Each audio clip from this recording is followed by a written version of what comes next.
Effectivement, la réforme, elle va imposer dorénavant qu'il y ait des nouveaux champs qui apparaissent sur les factures et pour qu'elles puissent correctement transiter justement via les plateformes agréées. Le premier champ le plus obligatoire et le plus important, c'est le sirène.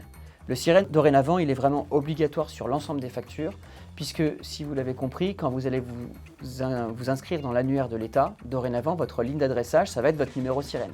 Donc si le sirène n'apparaît pas sur la facture, elle ne transitera pas par plateforme agréée et elle n'arrivera pas chez votre client. Ce qui peut du coup poser quelques problèmes de trésorerie ou de non-règlement de facture. Donc le sirène, c'est capital. Il y a d'autres champs, par exemple le mode de règlement, l'adresse de livraison, les différents régimes de TVA par exemple.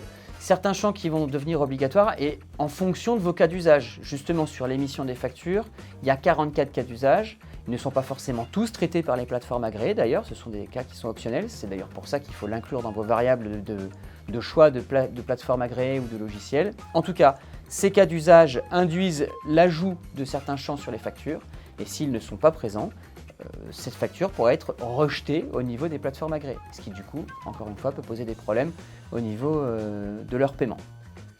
En fonction des différents cas d'usage que vous allez avoir tel ou tel champ obligatoire sur votre facture. Donc effectivement, une facture dans le cas nominal, c'est comme ça qu'ils l'ont appelé, a certains champs obligatoires, mais si vous faites par exemple un acompte ou un escompte ou de la facturage, vous allez avoir d'autres champs obligatoires qu'il faut faire figurer, sinon la facture pourrait être rejetée. Donc ce qui est très important par rapport à tout ce qu'on vient de se dire, c'est que comme les factures vont être générées par vos différents outils, c'est vous, votre entreprise, qui allez créer vos factures. Il faut vous assurer que ces outils qui créent vos factures comportent bien les bons champs obligatoires attendus par la réforme. Indépendamment de par quel logiciel ou plateforme agréée cette facture va transiter, il va bien falloir que ces champs apparaissent sur les factures.